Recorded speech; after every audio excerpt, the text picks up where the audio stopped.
Buonasera, boa noite. Mais uma alma italiana para iluminar e deixar ainda mais intenso o seu final de semana.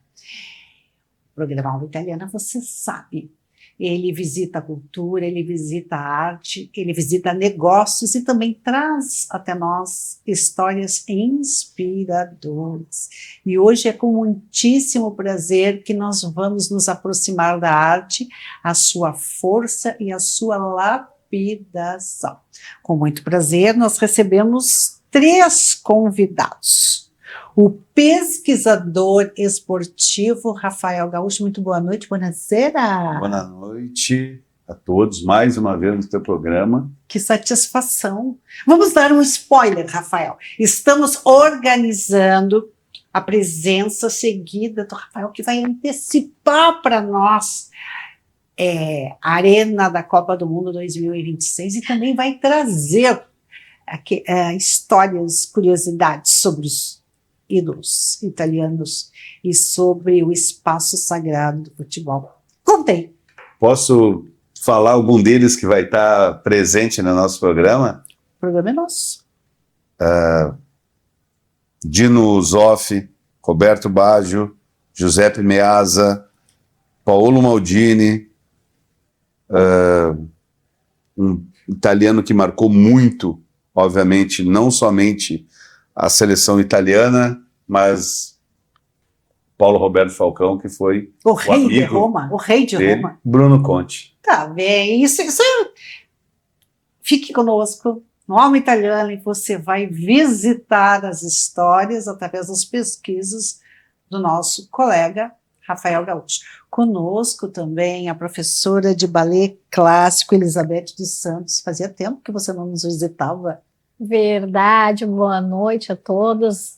A felicidade é incrível de estar aqui neste programa tão maravilhoso com você. Tão intenso, né? É tão emocionante vir aqui sempre. Nós fazemos a alma italiana vibrar em todos os rincões de Porto Alegre, do Rio Grande do Sul e do Brasil e além fronteiras, além mar.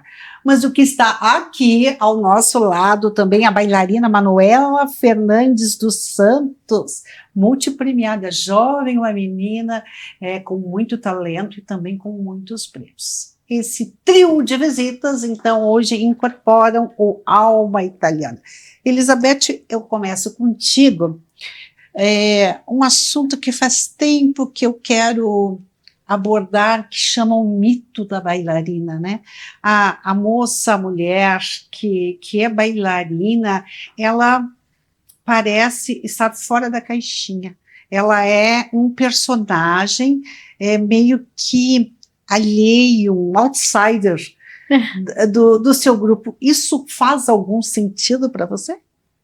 As pessoas criam essa imagem do bailarino como aquele ser perfeito, né? Existe até uma música que fala sobre isso, né? Todo mundo tem, aí cita várias coisas, né? Mas só a bailarina que não tem. Então existe realmente esse mito, né?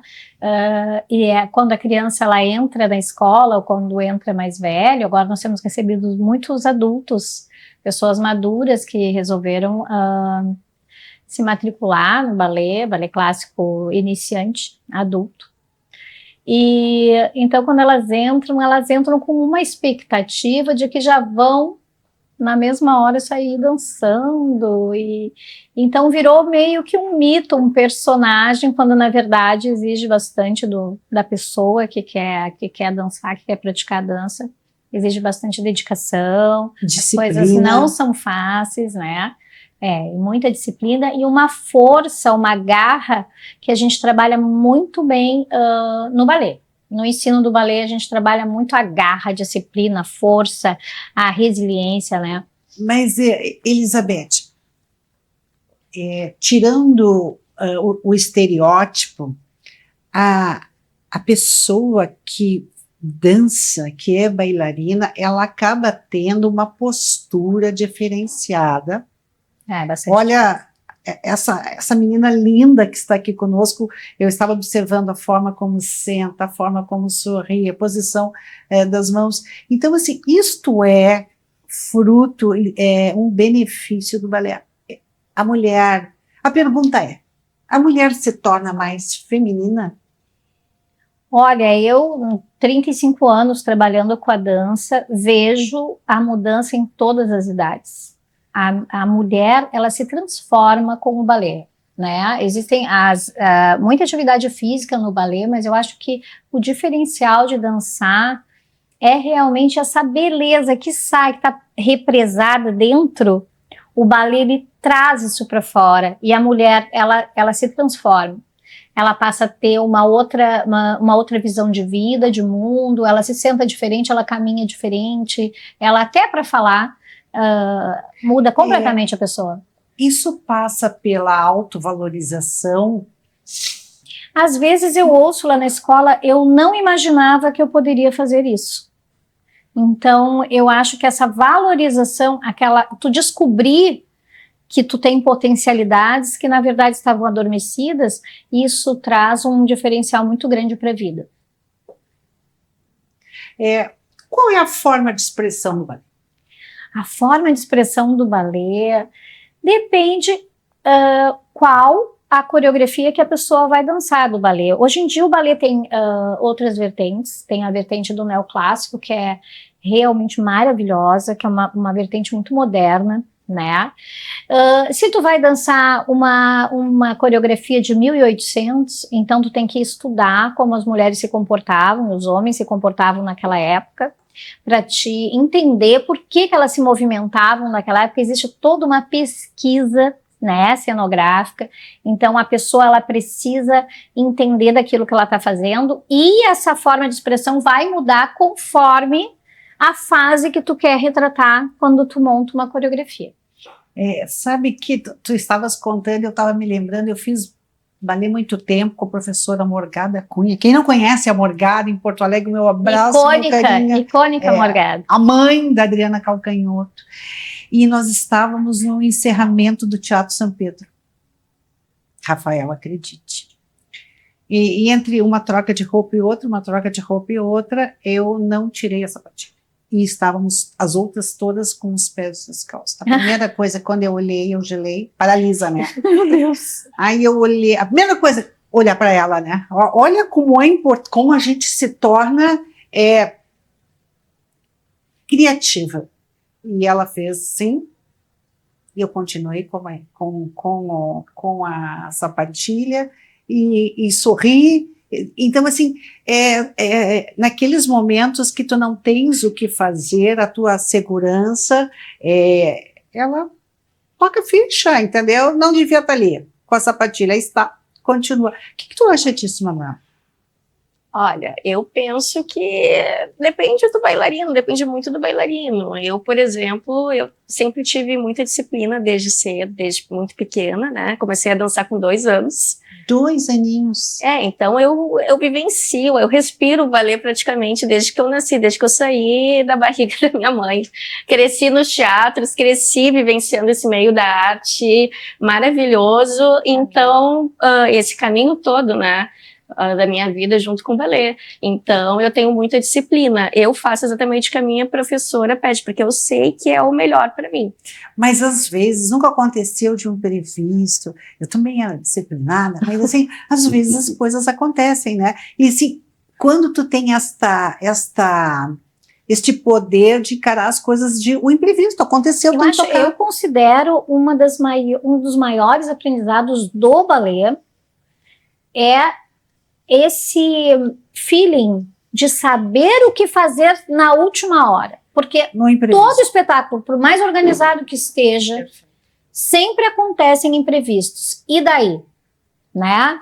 E eu acho que isso é um dos maiores aprendizados que o balé traz. Porque hoje em dia, essa geração, ela está acostumada a apertar um botãozinho e tá ali.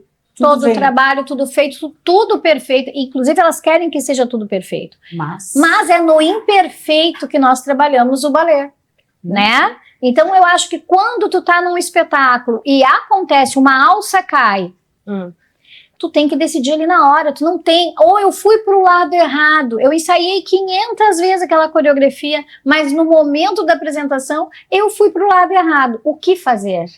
E a gente Tem que vê improvisar. crianças muito pequenas resolvendo seus próprios problemas ali na hora. Crianças muito pequenas. Que foi para o lado errado, que de repente fez um passo, fez um agradinho, olhou para o público, fez uma outra coisa, inventou. Né? Então a criatividade é incrível como a gente vê isso. Por isso que o balé não é só o balé, tem outras áreas que complementam o balé, ainda mais nas escolas de formação. Por exemplo, tem aula de improvisação mesmo, tem aula de teatro, tem aula de música, tem aula teórica na dança, no ensino da dança, não só o ensino prático da dança, que consiste em várias disciplinas, como o condicionamento físico, pilates, dança caráter, folclore. É maravilhoso a gente poder viajar através da dança caráter, através do folclore, que é uma forma de tu ensinar o balé através das culturas que existem no mundo, né? E onde o balé também tem nesses lugares. Então é como se a gente estivesse conhecendo como funcionam as outras culturas do mundo através do balé, quando a gente trabalha com a dança caráter. Então, o balé, ele é uma área interdisciplinar, é maravilhoso isso. Respondendo também, complementação que a minha professora Elizabeth disse para ti agora, e a tua pergunta de antes para mim, que eu acho que a improvisação é tudo para o bailarino. Pode ser que aconteça, mas pode ser que não aconteça alguma coisa que te leve a improvisar em público ou não, né? Às vezes até dentro da tua sala de aula, dentro da tua escola. Mas é necessário que a gente saiba como agir diante dessa situação. Passou outro recado, e eu digo que a improvisação se faz necessária nas artes, no futebol também, né? Eu não sabia que eu jogava futebol artisticamente, porque me chamaram umas 3, 4 vezes de bailarino. Sério? Real? É, porque tem arte na tua... Então, não sabia, e eu me sentia, não, porque Tá tudo ligado. vai um homem te chama, os caras te chamam de bailarino, tu já tira... o cara tá querendo Ainda mais aqui no feminizar, não, é Mas tu verdade. sabia que isso é só aqui no Brasil? Em qualquer cultura do real mundo da isso. Europa, os homens dançam tranquilamente sem preconceito. E aqui, não. Aqui. Fica um recado para a gente pensar, para a gente... Se você, homem, menino, tem vontade de fazer balé, não se preocupe com o preconceito dos outros. O problema é dele. Se você tem vontade de falar, fale com a Elizabeth, que ela vai te aconselhar, e de repente você vai realizar o seu sonho.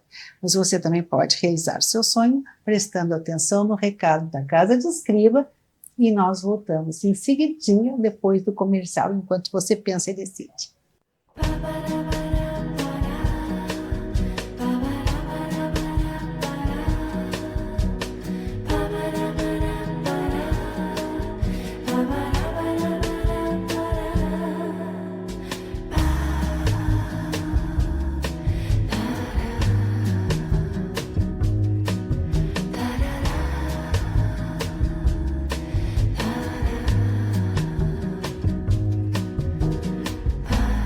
Já imaginou propor ideias que transformarão o futuro sustentável do nosso estado? Então, acesse a plataforma gov.br/PactoRS25. Lá você pode criar propostas em 4 eixos temáticos, ou ainda apoiar outras propostas. As mais curtidas seguirão para uma seleção final, onde as 80 ideias mais votadas farão parte do relatório de diretrizes para a sustentabilidade do Rio Grande do Sul. Participe! Um convite à Assembleia Legislativa.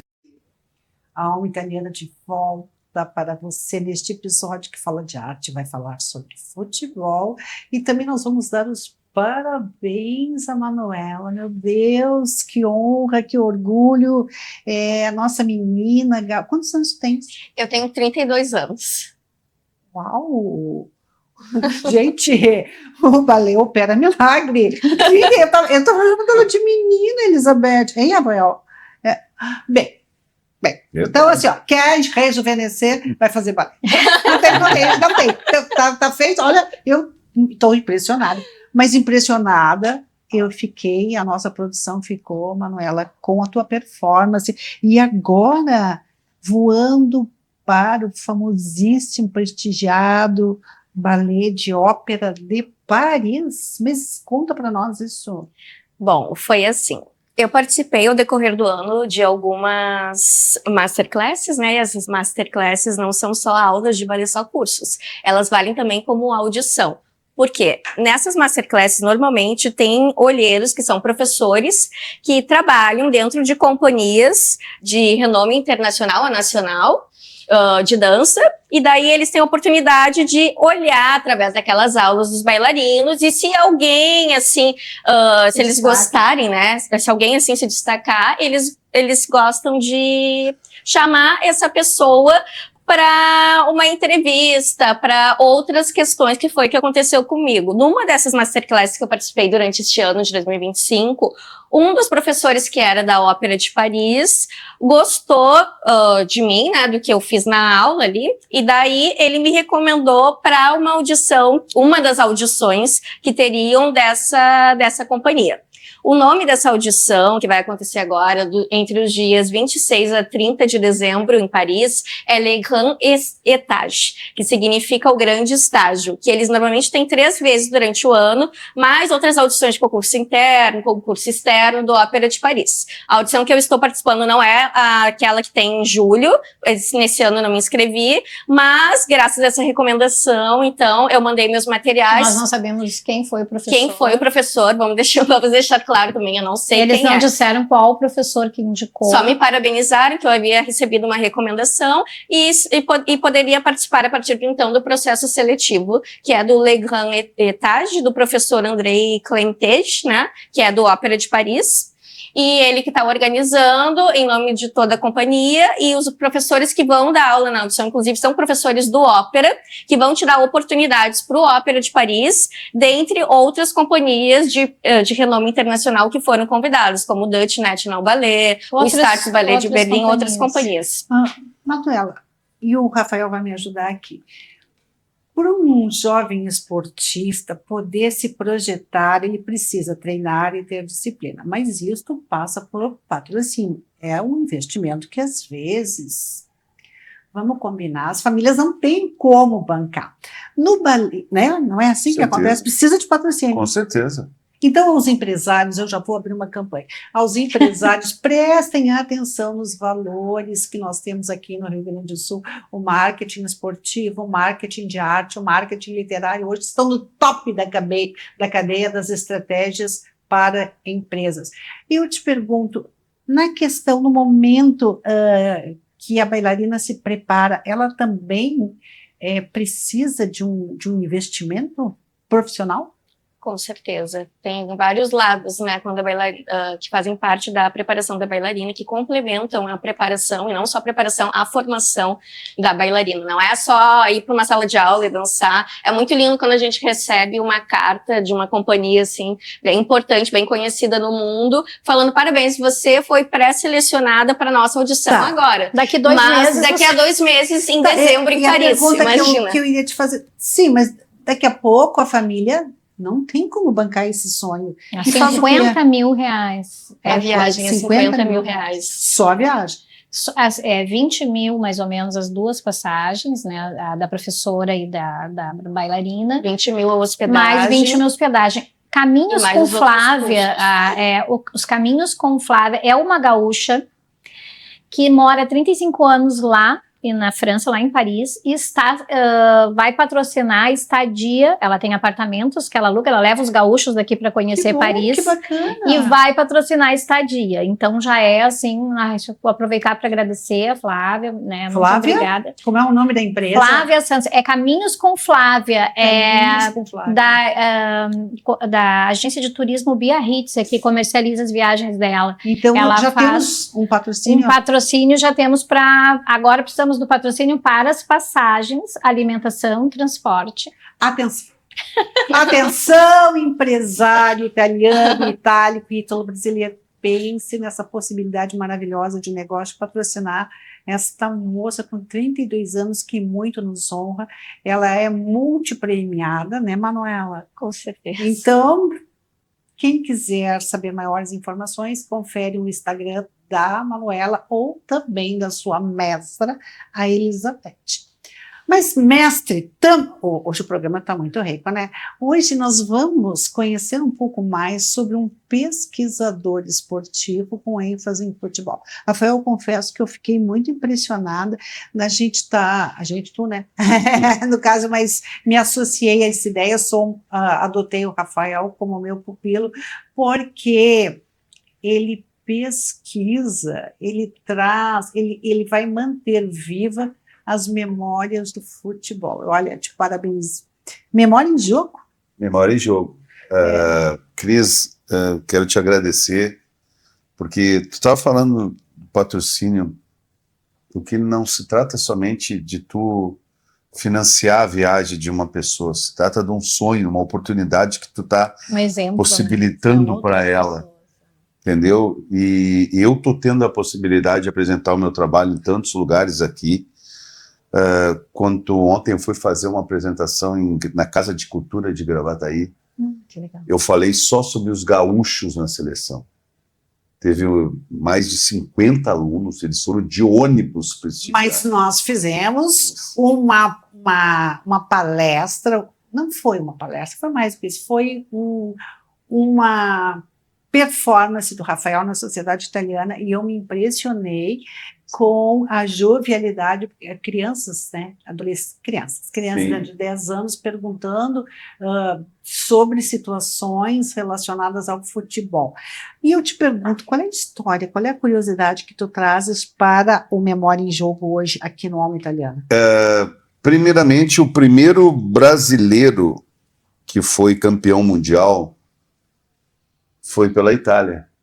Em 34, primeiro brasileiro que foi campeão mundial foi pela Itália em 34, que foi o Filó. Mas eu não vou falar nada, já vou deixar para o próximo programa, justamente para despertar esse interesse em conhecer a história dele. Memória em jogo, por quê? Como tu bem mesmo disse, é resgatar os fatos importantes, relevantes, e não somente os famosos, como eu acabei de dizer aqui, do Bruno Conte, do Baggio, do Giuseppe Meazza, mas principalmente brasileiros que fizeram história na própria Itália, e obviamente o mais emblemático de todos, que é o inesquecível Paolo Rossi. Ele foi o responsável pelos 3 gols da Itália contra o Brasil em 82. E tem uma história dele. O dia que eu vir contar isso, assim, ó, poucas pessoas, mas é uma história de vida, não tem nada a ver com futebol. E ele teve suspenso por quase 2 anos por causa da máfia do Totonero lá na Itália, que era dos resultados. Ele acabou participando, mas ele não tinha diretamente nada. E ele foi punido, ele estava no auge, e acabou tendo a pena reduzida, e então ele foi à Copa de 82. Mas ainda por confiança do técnico Bearzot do que da própria imprensa. E o Paolo Rossi, ele não é só aquele cara que fez os 3 gols contra o Brasil. Ele já havia sido eleito o 2º melhor jogador da Copa de 78. Só que as pessoas só ficaram assim, Paolo Rossi não jogava nada. Não jogava nada. Ele teve entre os 3 primeiros em 2 mundiais. Um deles, até hoje, ele é o único italiano que foi campeão do mundo, artilheiro e o melhor jogador da competição. Essa honraria só ele e o argentino Mário Kempes são os detentores. Nem Pelé, nem Maradona, nem Zidane. Rafael, aproveitando então que nós estamos preparando o Mundial de 2026, olha, eu acho que nós estamos largando na frente, né? E o nosso técnico da seleção brasileira e italiana? O Brasil estava ganhando há pouco. O programa é gravado, Não, eu estou dizendo assim, o Brasil está ganhando ao pouco, Cris, a identidade do Ancelotti. Ele conhece muito dos jogadores que estão na Europa. Então, assim, aquela disciplina, como vocês bem falaram, o brasileiro, ele passa a ter isso na Europa. Porque ele é cobrado. Ali é outra cultura. É outra cultura. Então, assim, o Ancelotti, ele não vai botar ninguém no time por carteiraço. porque todo mundo respeita ele. Já mandou recado até, Sim, né? já deixou bem claro. Já mandou recado, tipo assim, quer jogar, quer entrar na seleção tem que jogar. Jogar. Tem que ter disciplina, Manuela, coisa que tu colocou, tu nos orientou e chancelou muito bem. E eu sempre gosto de reforçar aqui, Rafael, Elizabeth, Manuela, assim, que esta alma italiana, quando a gente fala e a gente vibra com isso, é porque a gente tem disciplina, a gente tem garra, é um sangue, é uma etnia de realização, não tem trabalho, né? De trabalho, de dedicação. Olha o que é a Serra Gaúcha, e eu não digo isso como nenhuma forma de discriminação, eu digo como uma forma da gente ter inspiração. O brasileiro sabe jogar, mas tu me desculpe, é frouxo, é um jogo para lá. Eu não entendo de futebol, mas entendo de estratégia. É um jogo para lá, um jogo para cá, bola para lá, bola para cá, entendeu? Então,